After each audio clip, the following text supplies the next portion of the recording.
This is another sign of the times, an analysis, and a commentary. Zechariah chapter 12, verse 9.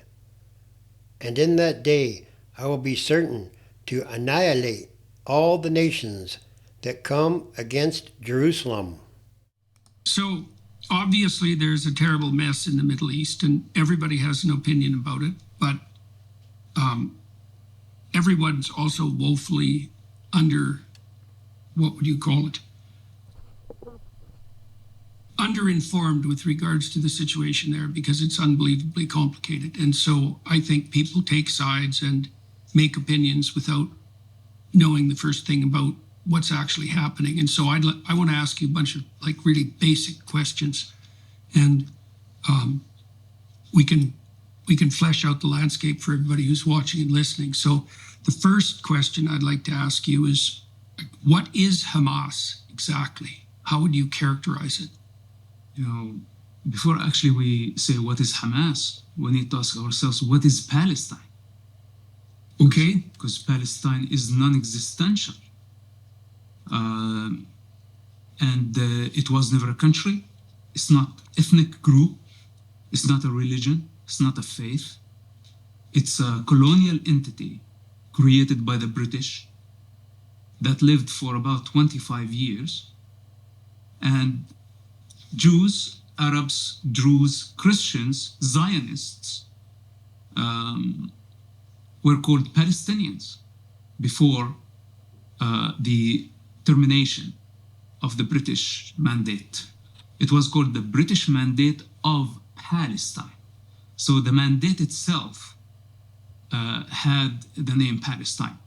Now, right, and this is all taking place after World War I, after the collapse of the Ottoman Empire.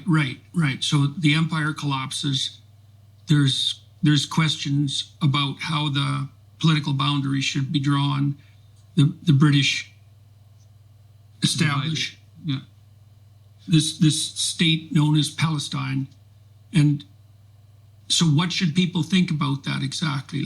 What do you think people should think about the fact that the British were involved? I mean, they won World War I and the Ottoman Empire collapsed, so there was some mopping up to do, and often those things are done in a hurry and with less than optimal information, let's say. Yes. Well, the Ottoman Empire continued for about 400 years. During that time, they ethnically cleansed the Jewish people from their land, which explains why the Jewish people were all over the place. After World War I and all the atrocities and the persecution of the Jewish people, they felt the need to seek a refuge, and the homeland was the best option for the Jewish people. Now, this led to clashes between the colonizer, which was the British Empire, and the Jewish people. The Jewish people fought for their independence and they shed blood in the process. Also, the Arabs did the same. In 1948, when the United Nations divided the land, given the opportunity to the Jews and the Arabs to build and establish their own states, the Jews declared their independence, but the Arabs declared war against the Jews. And I think this is a very important point to understand. There was no such a thing as Palestine. And when we talk about the British Mandate of Palestine, it was never a state. It was just a transitional period from the collapse of the Ottoman Empire to the termination of the British Mandate. And that was less than 28 years. So that termination was in 1948? In 1947. Okay. So why, in your estimation, weren't two states established at that time?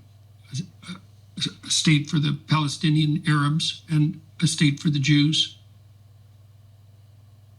From Muslim point of view, and this is where it gets tricky, this is where nobody wants to talk about the ideological religious dimension of this war. From Islamic point of view, the Al-Aqsa Mosque and the surrounding areas does not define boundary.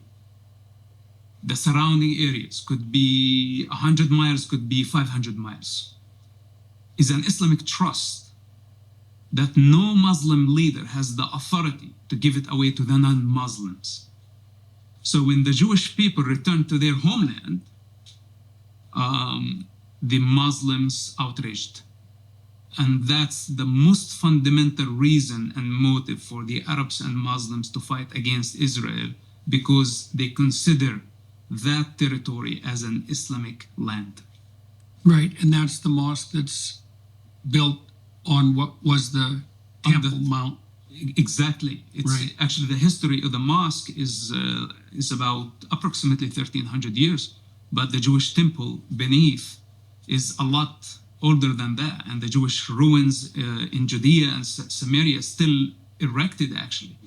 And the Jewish people have overwhelming evidence of artifacts and archaeology that support their existence over centuries, millennia. But the Muslims don't. There is no currency, there is no book, there is no Bible, there is only a building that is 1,300 years old. And this is why, for the Jewish people, don't have a problem in principle to coexist with other ethnic groups. Like even the Zionist movement did not have a problem to have a two-state solution back in the day, while the Muslims refuse completely having Jewish existence on that land. The same way in Mecca, non-Muslims are not allowed to enter Mecca, even to drive through Mecca. The same thing, they want the situation to be in Jerusalem. How did you come to these conclusions? I mean, I don't imagine this is how you looked at the world when you were young. So how did you come to these conclusions? I understand that your father, Sheikh Hassan Yousef, is a co-founder of Hamas. So obviously that's complicated, to say the least. So tell me how you looked at things when you were a young man, and then what events in your life started to change your mind? Since I was very young, I had... How old are you now? I'm 45 years. 45, okay. So you were born in about 1980? 1978. 78, yeah. So I had critical thinking from the early beginning of my life. When the mullah told the funeral crowd that the angels of heaven are going to come back and interrogate this deceased in the grave, they're going to bring his soul back, they're going to torture him, and if he does not answer the right question, it's going to be an open hell. I went back to the graveyard and I investigated. I was only 10 years old. And since that point of my life, I did not find death intimidating as much as actually became my drive to seek a higher truth. Zechariah chapter 12. A pronouncement. The word of Jehovah concerning Israel, declares Jehovah, the one who stretched out the heavens, who laid the foundation of the earth, and who formed the spirit of man within him. Here I am making Jerusalem a cup that causes all the surrounding peoples to stagger, and there will be a siege against Judah as well as against Jerusalem. In that day I will make Jerusalem a heavy stone to all the peoples. All those who lift it are sure to be severely injured, and all the nations of the earth will be gathered against her.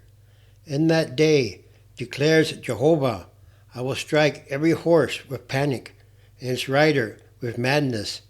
I will keep my eyes on the house of Judah, but I will strike every horse of the peoples with blindness. And the sheikhs of Judah will say in their heart, the inhabitants of Jerusalem are a strength to me by means of Jehovah of armies their God. In that day I will make the sheikhs of Judah like a fiery pot among wood, and like a fiery torch in a row of cut grain. and they will consume all the surrounding peoples on the right and on the left, and Jerusalem will again be inhabited in her place in Jerusalem. And Jehovah will save the tents of Judah first, so that the beauty of the house of David and the beauty of the inhabitants of Jerusalem may not be too great over Judah. And that day Jehovah will be a defense against the inhabitants of Jerusalem. And that day the one who stumbles among them will be like David, and the house of David like God, like Jehovah's angel who goes before them. And in that day I will be certain to annihilate all the nations that come against Jerusalem. And all these are more signs of the times.